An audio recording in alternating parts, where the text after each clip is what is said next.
A lot of people have asked how to remove the speedometers, and the speedometer and tachometer.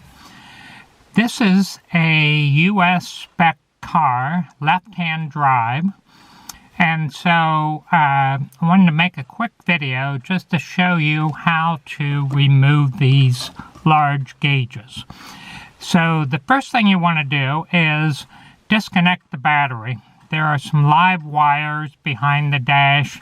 I always disconnect the battery whenever I'm doing anything behind the dash, just to prevent shorts or fires or what have you. Step number 2 is this panel here. It comes off. You can see if I can do it with one hand. Put your fingernails under it and it comes off. There we go. Okay, a little hard with one hand, but that comes right off. You just pull it straight out. Gives you a little bit more room to grip the speedometer. So I'm going to use the term speedometer. Same process for the tachometer. Next step is to get gloves like this. You can see that they have rubber on the palms and fingers, and they're knit on the back. They only cost a couple dollars. I think I got these at Harbor Freight or Home Depot, and they'll give you a great grip on the gauge. The gauges sometimes are stuck just because of age and what have you. So once you get them out, they come in and out fairly easily. So you want to, the trick is to break them loose so you can get them out. So you put your rubber gloves on and you grasp the rim of the speedometer with your fingers. So I got 5 fingers on the rim of this speedometer, and when I do it normally, you can put both hands, so you can get 10 fingers, rubber coated fingers with the gloves around the edge of this, and then you push in a little bit. So you push it in just a little tiny bit and you twist it, and you can see how much I twisted it. That's it. Grasp it, push it in a 1/16 of an inch or so. You'll just feel it push in a little bit, twist it about to there, and then you can see I'm pulling it out, and then it'll come right out. Put it back in, put it in, push, twist clockwise, and it's back in.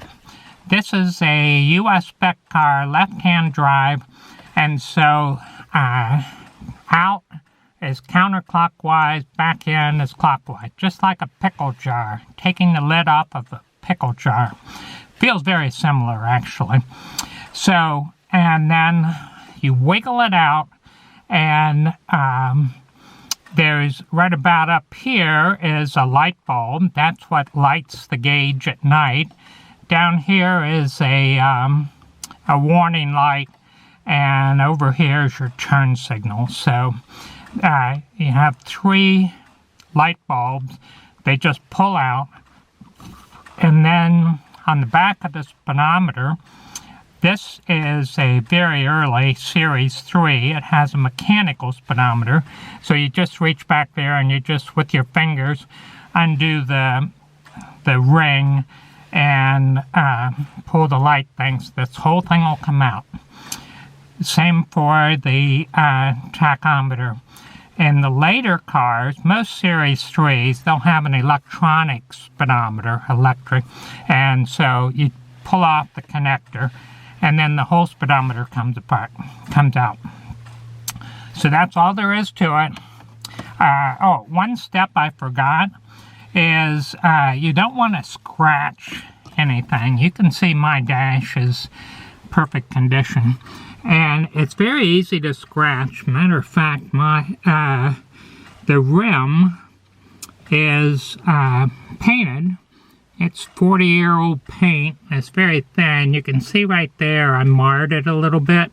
So what you want to do is you want to take some terry cloth or thick rag, put that down there over there, and then just be real careful so you don't scratch anything that you don't want to get scratched. So one other thing I wanted, and then after you have these out, you can remove the small gauges. Back behind is a kind of a U-shaped piece of metal with two little nuts. They're little knurled nuts you can do with your fingers. So you reach back in there, take those nuts out. Be sure not to drop them because they'll go down in the dash and then you got a problem. So very carefully take those nuts out, pull off that little U-shaped piece of metal, and then these will pull out and you can disconnect them in the back. Those are electric, at least on my car they are. Final thing I wanted to mention is, so you saw that I could get this speedometer out. I've done it quite a few times, so I can get it out in less than a minute. Pop it right out. So what that means is, a long time ago, a car, the speedometer broke. They didn't repair the speedometers. They just went to a junkyard, popped out one of those, and replaced it. So you can replace a speedometer if you have the same type in less than a minute with no tools. So what that means is your odometer may not be accurate. You can see I've got 35,000 miles on this car. I don't know if that's accurate or not. It's really impossible to tell unless you personally know the owner, the entire history, and can guarantee that the odometer is accurate. So that's how you do it, and it's kind of like riding a bicycle. Once you learn how to do it, quick and easy, but a lot of people have struggled. I guess kind of the main problem is it's just kind of stuck a little bit. And so once you get it unstuck, then you're all set. And when you put the brake light thing on, or this thing, it just pushes in there. Hold it up to the light and you can read which way's which. You can get it upside down, and then all the indicators are upside down. So hold it up to the light, read, if you can read, I think that's the brake one. If it says brake and you can read it, then just pop it back in and you're all set. So I hope that helped. Thank you for watching. Goodbye.